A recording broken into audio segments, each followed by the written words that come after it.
My entire life had been a play stuck in the second act. That's the conflict one, before the resolution. I watched this movie in school once called The Great Gatsby, and there was this one line that really resonated with me. It went like this. So we beat on, boats against the current, borne back ceaselessly into the past. The movie had been some kind of melodrama about a failed relationship, which frankly I didn't care for. But the line did help me understand that I was that boat, caught in a current and chasing a future that didn't exist. A future with any semblance of happiness. And so, I was beaten back, and back, and back again, forced to try and parse out a single silver lining from my past. A piece of nostalgia that would illuminate the ever-darkening sky of my life before I couldn't see anything at all ever again. Because the truth is that my life was, at best, a series of the most unlucky draws in the lottery of suffering. Or at worst, a prison designed specifically to maximize my suffering. Either way, it felt like I was in my own personal hell. And who was the curator of that hell? Who was the devil around which everything burned into ashes? It was none other than my own father. I think God might be real, just not the way you think. Final installment by Weathers Writing. When I was 6 years old, my mom swallowed a bottle of Alazapram and was dead before breakfast. My dad woke me up, and the only thing he said to me was this. Hey, get up. Time to go to school. Mom died, by the way. Funeral's next week. The funeral happened exactly as he said. I remember my dad's solemn face as he spent 10 minutes talking about how devastated he felt in front of our entire extended family. At the end, he wiped the tears leaking from the corners of his eyes with a handkerchief. And that was the first and last time I ever remember my dad crying. Mainly because he never had to put on that kind of facade again. The next day, my dad hosted a different kind of event. It was a commemoration ceremony. I remember because the word commemoration confused me. I couldn't tell if it was supposed to be happy or sad. I received my answer when I saw my dad popping streamers and laughing while dancing to cheerful music. The bitch is dead, the bitch is dead, 3 years and the bitch is dead. He chanted, and then stretched out his hand, offering me to join in the festivities. But I remained on the couch, confused and missing my mom. That was until my dad brought out my gift. I'm embarrassed to admit that I actually became excited when I saw the nicely wrapped red box and Cinderella-esque bow. What is it, Daddy? I asked with a tender curiosity. Open it and see! The wrapping didn't connect the two pieces of the box, so I needed only lift the lid to see what was inside. And when I did, 2 black puppy eyes stared up at me from inside the hidden chamber. A puppy? I squealed and threw off the lid, taking the little white Dalmatian into my arms and rocking it like a baby. You like him? My dad asked. I acted out, nodding fervently. Then I watched my dad reach back into the red box and pull out a red collar. The name Lucky was engraved into the nylon strap, which, on second inspection, appeared much too large for my little puppy. My dad motioned towards Lucky, and when I handed him over, I watched my dad link the collar around his torso. That's not where collars go, I stated whimsically. It will be for now, until he grows into it, that is. But he never grew into it. Several weeks later, I remember waking up early in the morning having to pee. It was still dark outside, and the house was cool and quiet. I slipped out from under the covers and I walked down the hallway, not noticing what was laying on the floor until I stepped in it. At first, it sounded and felt like I had stepped on a very succulent chocolate cake, the fudgy kind with lots of mousse. And then when my foot stomped through the juicy flesh, I felt something sharp pierce my skin. I yelped and jumped back, feeling the sting of a gash. Then I let out a series of cries as I single-leg hopped to the light switch and turned it on. I remember my first thought was, how did roadkill get in our house? In the center of the hallway was a meaty salad of guts and muscle bits dressed with blood. I remember thinking it was too perfectly set to have been roadkill, It was as if the animal had been ground up by some machine made precisely for this purpose. I took a step closer and saw that its hair was like a tiny folded carpet sloughed off from its body, and in the process of being painted red, I took another step, forgetting the pain in my foot entirely, and saw something stuck inside the mess that caught my eye. It took me a minute to realize what it was, but when it did, I fell to the ground. Some time passed. I'm not sure if I fainted or if I was having a seizure or what, but the next thing I remember, my dad was trudging up the wooden steps. He stopped in front of Lucky's eviscerated body and stared down at it for maybe 10 seconds. Then he reached down and pulled Lucky's collar out from his entrails. Organ flecks spilled off as he inspected it, and then he said something that I'll never forget. "Why did you kill Lucky?" I couldn't even speak. I was petrified. My dad asked again, this time louder. "Did you hear me? Why did you kill Lucky?" I wavered, feeling that if I spoke another word, a flood of tears would pour out from me, enough to fill the entire house. You, my dad mocked. "You what, didn't kill him?" He stepped over the corpse, and in his face I saw nothing. It was cold, completely void of any feeling. "Well, maybe you didn't kill him, but you damn well let him die, didn't you? Some owner you are." He knelt down in front of me, where I was barely managing to hold myself up. I saw him unlock the collar and slip it around my neck. I felt Lucky's cold blood and little pieces of ground bone rub against my skin. Then I heard the snap of the device locking.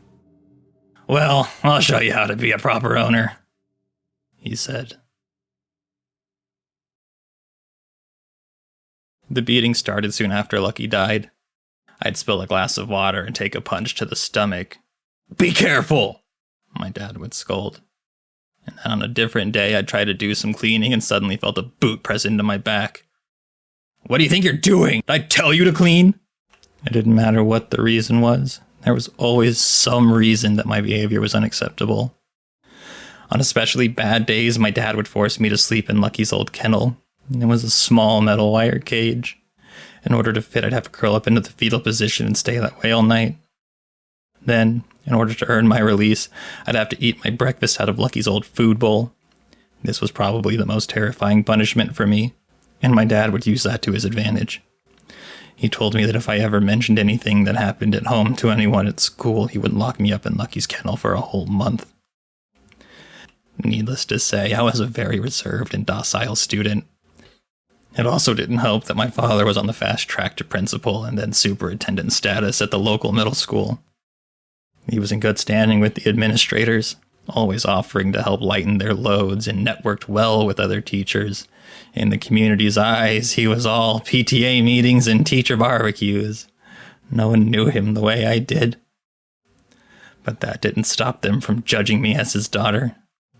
My reclusive personality was met by an anathema from teachers who expected more from me and thought I should speak up. This was further compounded by the fact that my grades were never perfect. Anytime I'd show up at home with a 100% on an assignment, my dad would drag me by the hair to the sink where he'd put soap in my eyes and then force me to wash it out. When I could finally see again, he had already ripped up the entire assignment and threw the shreds on the ground. Then he'd point to it and say, "That's what happens when you lie about your grades." I also became really good at applying makeup. My dad would never hit me in places that were easily visible. He was too smart for that. But even the places that weren't visible, he'd make sure I'd cover them with a pound of foundation. Eventually, I started doing the makeup myself merely because it was something that I could control. It was mine. There weren't many things that were. Around 4th grade, my dad started to childproof everything. Kitchen knives, silverware, even scissors were all held under lock and key. I was never allowed a curling iron or a hair blower, and other larger appliances like the stove were programmed to turn on with a password.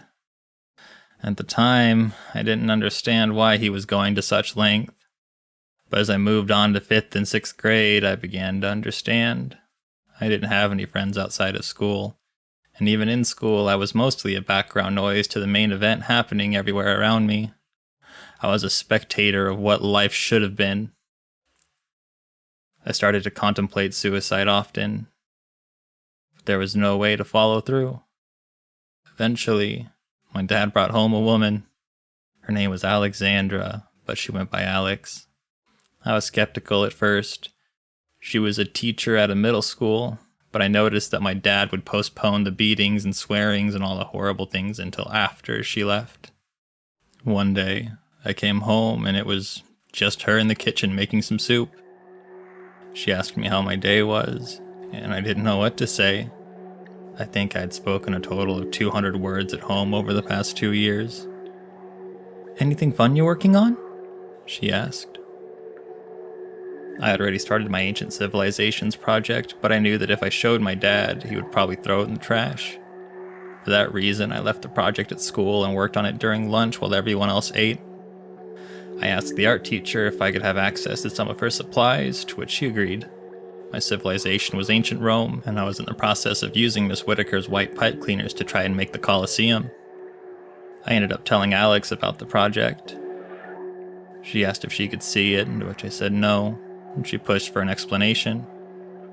After a few minutes of pressing, she got me to say, "Because Dad wouldn't like it." "Like what, your diorama?" I nodded. "Well, it's not like you'd throw it out or anything." I was silent. When Alex saw my expression, she said, "Oh my God, is that something he'd do?" More silence. "Okay, how about you just show me then? I can take a look at your school if you'd like." I agreed, and over the next month, Alex would come visit me during the school lunch breaks and help me glue pieces to the shoebox lid that I used as the container. And we'd talk, and I began to really grow fond of her. One night, it was just Alex and I at the house. She was cooking again, and I felt a sudden urge to talk about Dad. I asked if I could tell her something, to which she responded, "You can talk to me about anything. What's on your mind?" She listened for a whole hour as I recounted all the events of my life.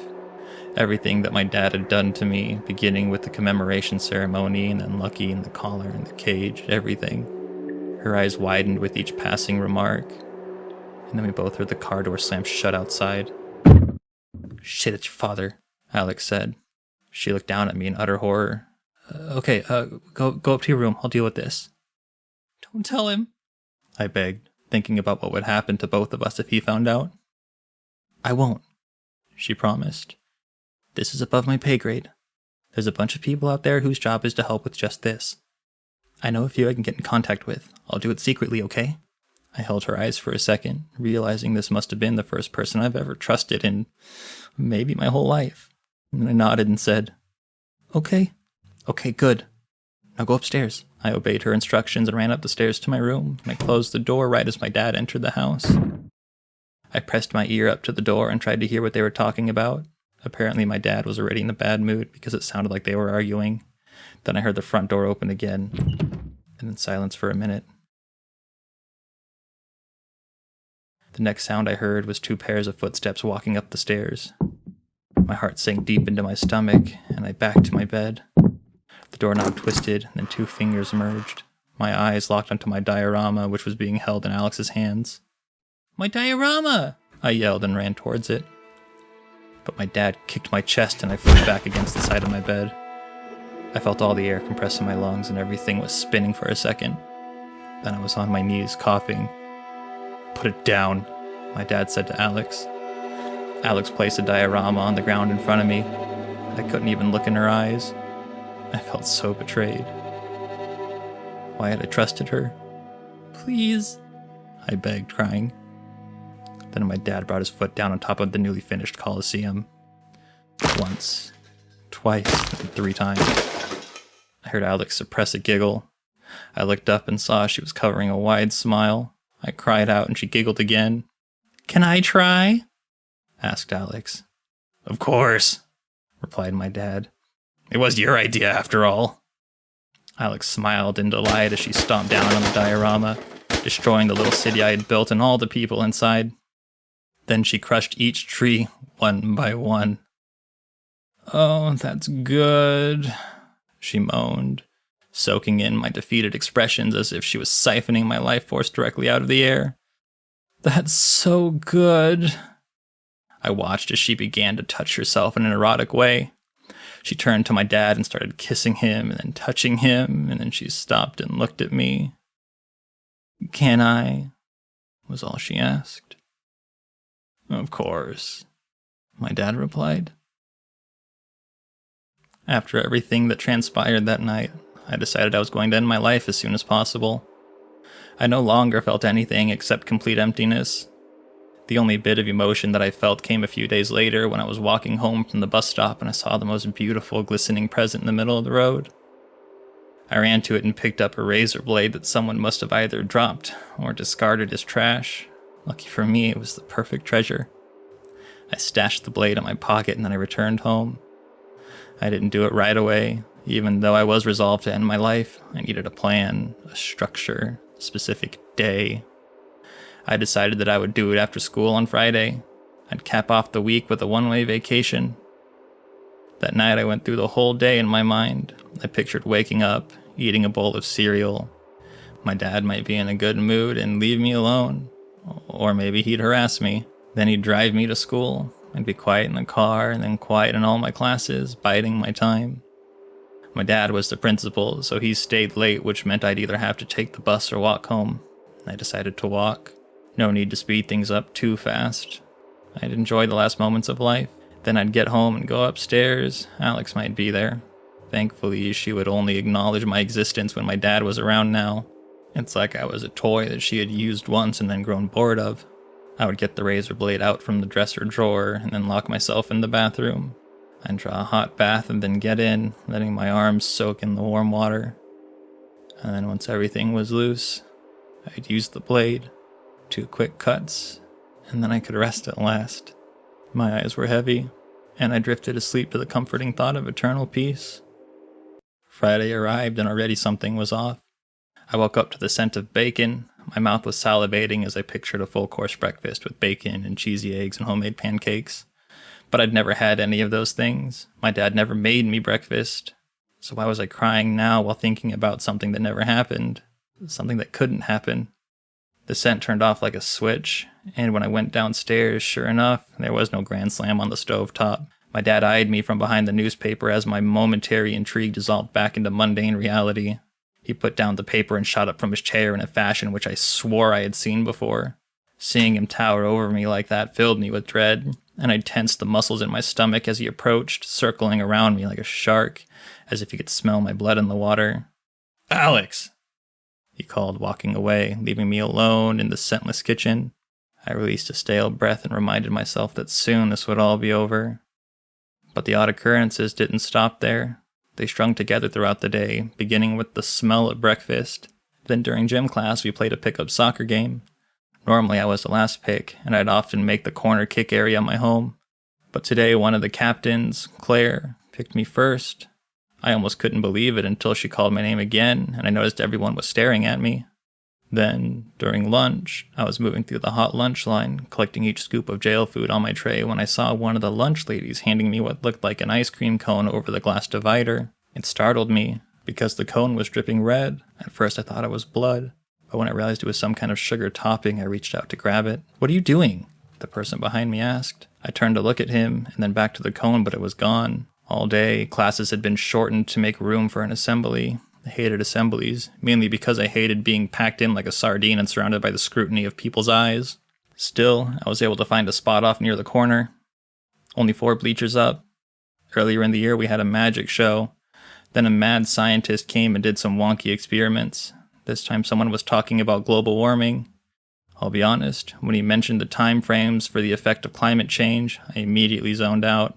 I didn't have that kind of time. Unless an asteroid landed or an alien invasion commenced in the next few hours, nothing would matter.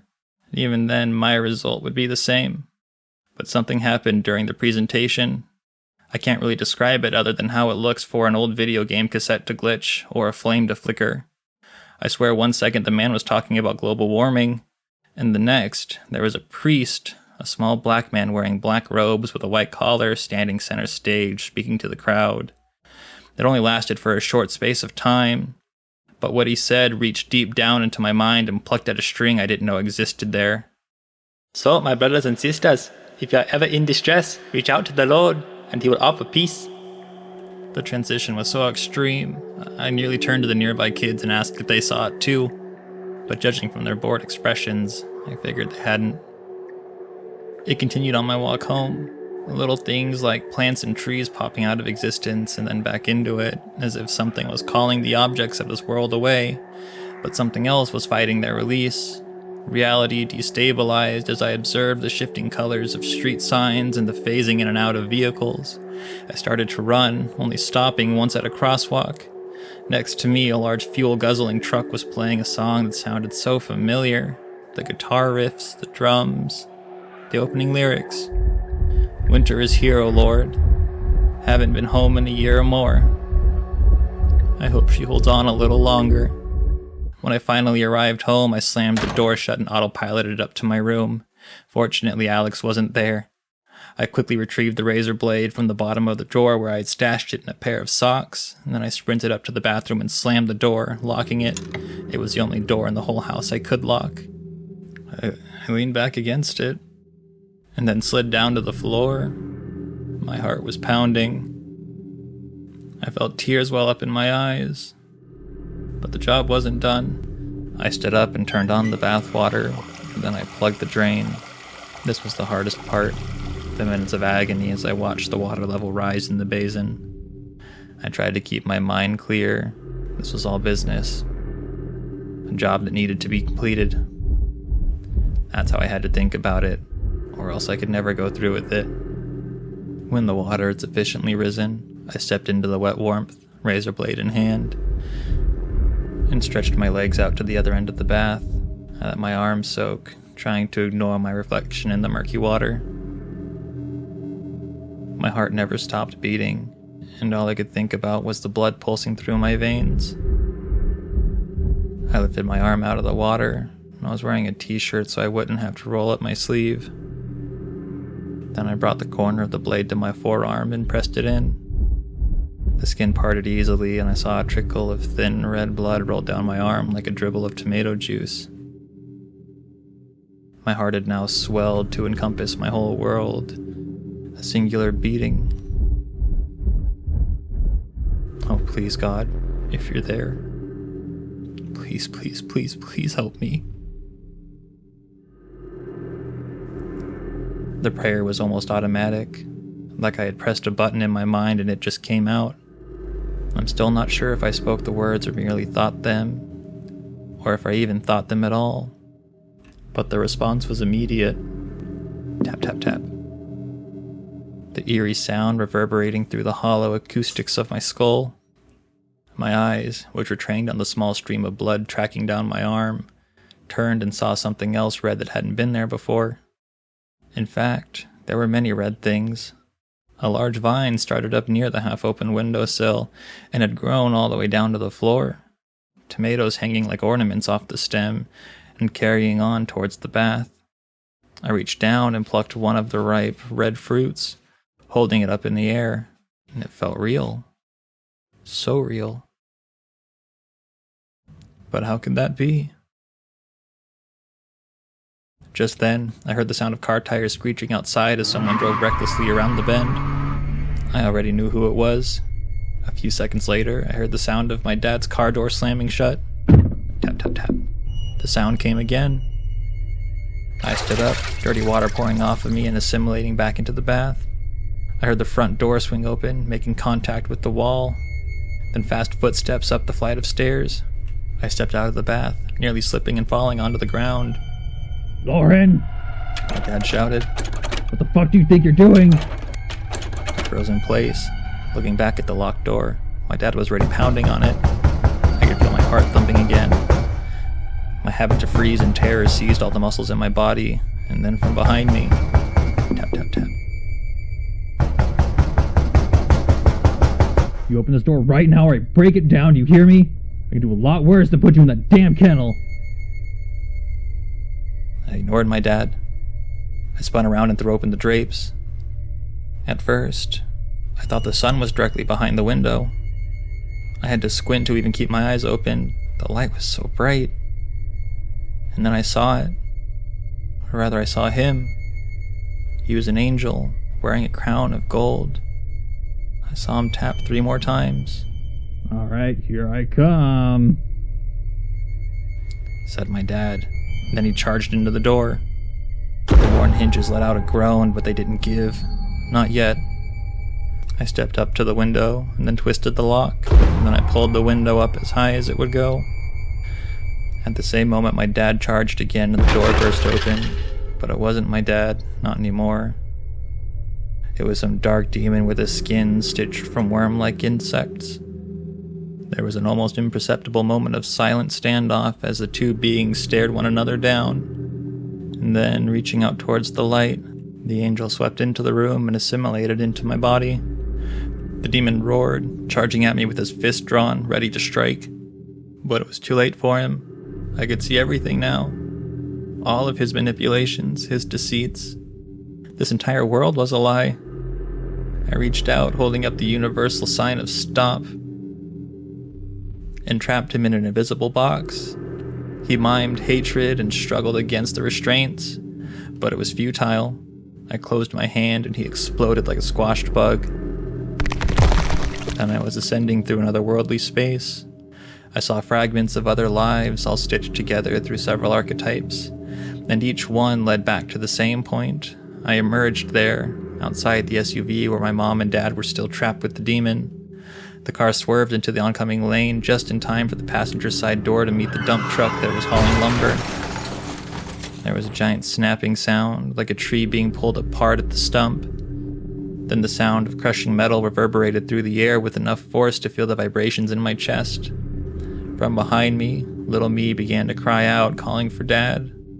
I turned in time to see the angel, who was standing at little me's side, fly with an incredible velocity towards the wreck. My dad tumbled out of the driver's side door, worse for wear, and the angel entered into him. I saw a flash of brilliance, and then I was ascending again. At each passing floor, I saw the major events of my life play out as they really happened. I saw my home, filled with love, which was actually the scent of bacon in the morning. I saw ice cream cones and cartons, soccer games with my dad in the bleachers, and I heard music. Then I saw myself growing up, making friends and attending college, a complete life. And then the skies overhead filled with dark storm clouds, which were throwing javelins of lightning. I felt the raindrops landing on my head and trickling down my face. In the distance, I saw the force of all that was evil in the world. The demon was standing at the top of the hill just past the field. My eyes were different now, and I could see my dad was still in there. The demon was like a parasitic skin that leached onto anything it could control. It was powerful enough to command the storm. However, even though the sky was filled with clouds, everything to me appeared to radiate with the duality of darkness and light, which ebbed and flowed, a swirling of enigmatic particles in constant battle. Was this what the world was really made of? I wondered. And as if in answer to my question, I felt a sense of affirmation. I looked down at my hand and saw that I was radiating with the light of the angel who had saved me. Was this his power? I suddenly noticed the thousands of small presences which had encircled us. The hellish coyotes had closed the barrier to a radius of 1/4 mile, starting at the hill where the demon was located, and then looping around the SUV on either side. I saw them scrape their paws against the muddy ground and growl with reserved hostility. My senses had been so augmented that I could hear their teeth chatter with ferocious excitement. And then I looked back toward the SUV, and I saw the teepee Trent and I had erected was fried, metal pieces broken and littered all over the place. Trent was several paces in front of the van, holding a large rectangular-shaped gun, the butt resting on his shoulder like a kind of RPG. The gun contained a massive amount of compressed energy. "Lauren, get back in the van!" Trent shouted over the rain. "I'll hold him off!" I didn't have time to explain to Trent what I was thinking. If I did, I would have told him that those coyotes lining in the field around us were like tiny candlelights that only needed a good blow to be extinguished. And that somewhere deep inside, another being with power he couldn't even imagine was telling me, not through words, but through a more direct method of communication, that I need only lift my hand and touch the sky, and the storm would pass. I recalled when I first entered the zone of higher energy, specifically how close everything felt, and now I understood what that meant. I took a step forward in lieu of the beckoning commands of my friend. The demon called the beasts to attention like the starter of a race, and I saw each of the multitude set back on their hind legs. Then he fired, and the coyotes charged towards us. I felt a large discharge of energy as Trent shot the gun as it was coming up from the east, but I didn't react. I waited 5 seconds, and then 10. The beasts were almost falling over themselves as the gap closed, and they came closer and closer. Then I lifted my hand just as the voice in my head had instructed, and I touched the sky, dragging my fingers through the storm clouds and ripping open 5 long streaks. The light beamed down as crepuscular rays, and I guided them with my hand like a group of lasers, evaporating each coyote that came into contact with it. It only took 10 seconds to recall every single one of them to whatever hellish realm they came from. The last of the pack tried running back towards the shadows of the dark clouds that still spotted the sky, but I was quicker than them. Once they were dealt with, I took another few steps forward. "Lauren!" I heard Trent call out from behind me. I stopped and turned, seeing Trent soaked in his jumpsuit, gun still held at attention. In my current state, I could also see a gray static in his eyes that continued back into his head, shrouding his brain. "Trust me," I called back. "I can do this." After a moment, I saw him relax his shoulders, letting the gun fall forward. Then the static in his eyes and around his head dissipated, and he nodded. "Okay, you go get him then." I turned back to the demon, who was now at the end of the 30-yard field. While I was moving the light, I had targeted the demon with it, but even as it passed over him, it had no effect. He was too powerful. Moreover, the giant cumulonimbus that was located directly over his head was unreachable, meaning he'd always have a decent radius of direct shade. I watched him advance another step forward, and then I saw the figures emerge from the shadows directly around him. They were all humanoid and made of similar material as the demon himself, but they were hollow, like the chocolate Easter bunny candies they sell at Easter. "So I see you've grown a liking for this one," the demon's voice projected as if from a bullhorn. "Too bad I'm going to have to kill her." I took a deep breath and then closed my eyes. Even when they were closed, I could still see. In fact, my sight was probably even better with them closed. There was less interference.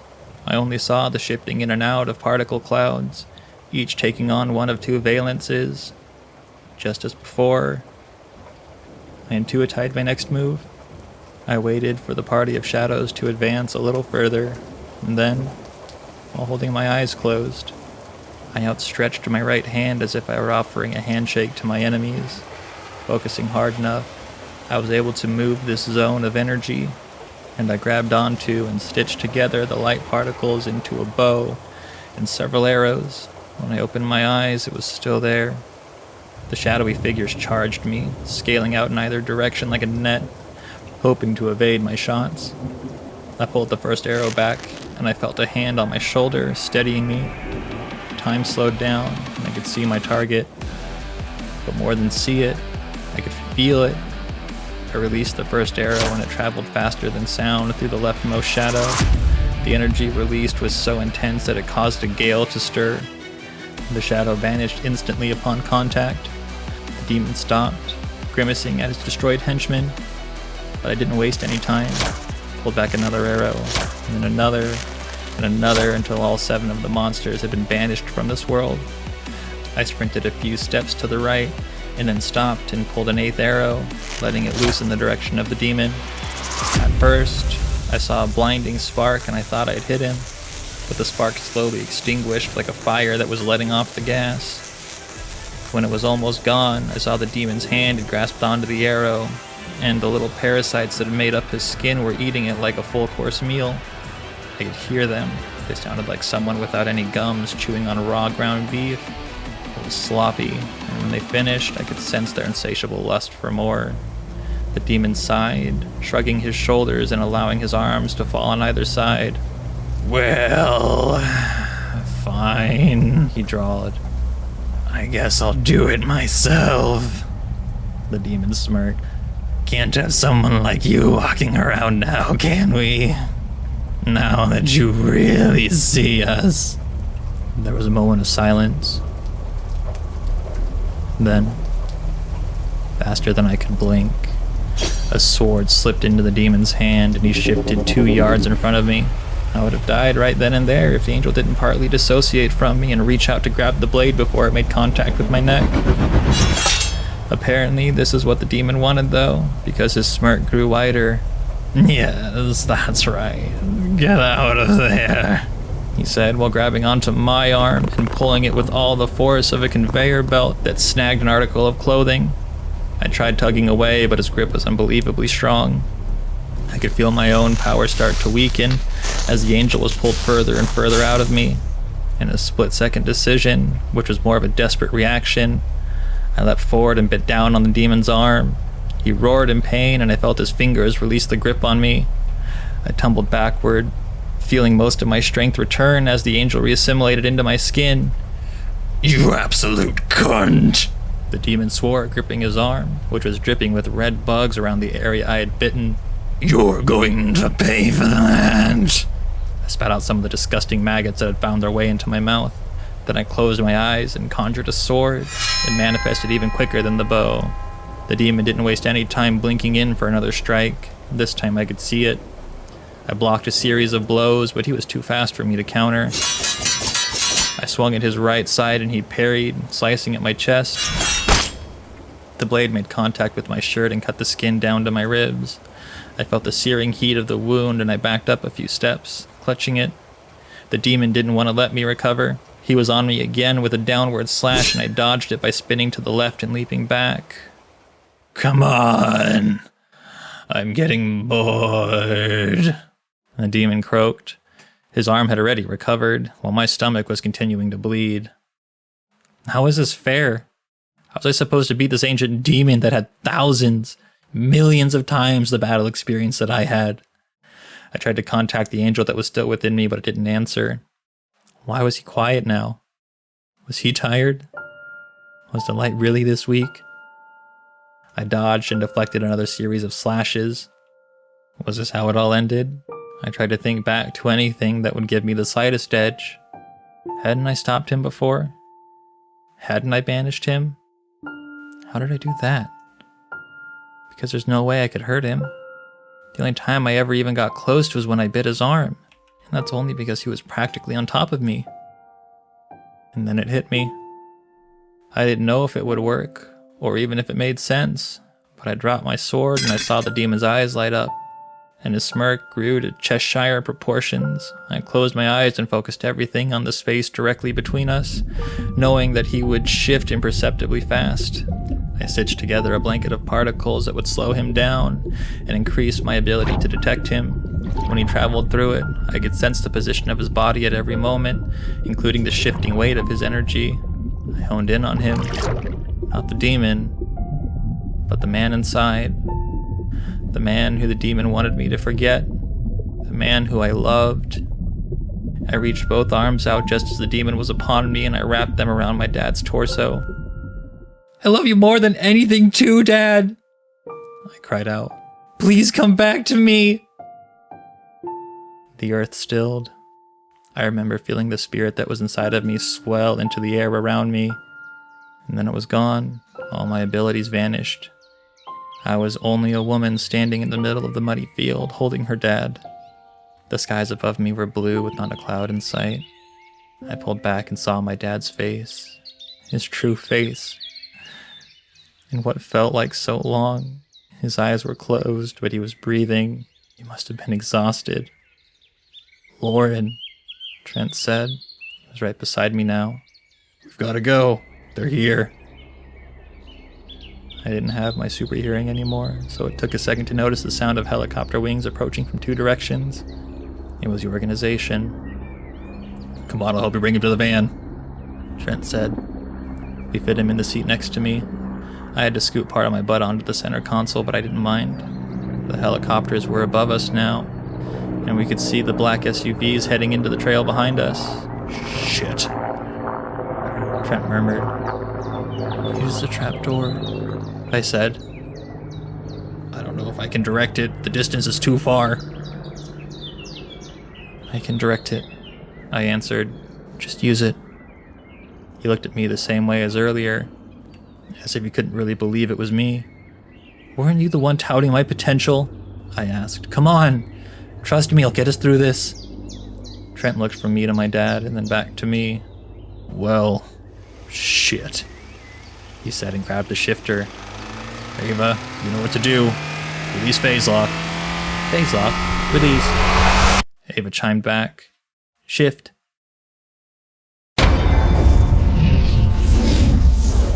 And then we were once again traveling through a world yet unknown to mankind. I've written all of this from a cafe near my house. This will be the last update before I go dark. Like Trent, I think keeping my comings and goings anonymous might be for the best from here on out. I want to thank everyone who has stuck along this journey with me and offered support. This is by far the craziest and most difficult thing I've ever confronted, and needless to say, it's changed my life profoundly. I've learned that the phrase, everything happens for a reason, has more truth to it than it may first appear. We are subject to forces which go well beyond the understanding of modern science, and yet, it's through us that those forces act. In a way, we really are the playthings of the gods. But in a different way, we can directly influence the control they have over us. It's a fine line, but one that I guess I'm going to have to figure out.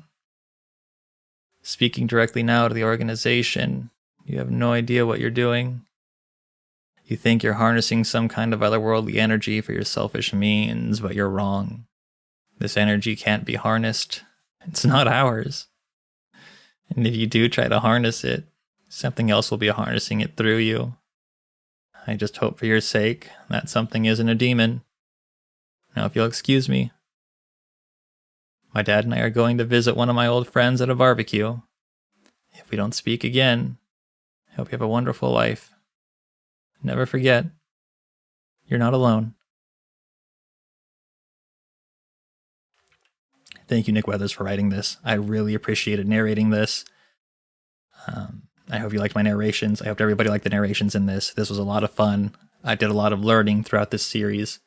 If you listen to the audio from right now, and then if you skip back to the beginning of the video, you can definitely hear the difference in audio quality. I learned a lot with the series. So thank you. And thank you. Thank you for listening.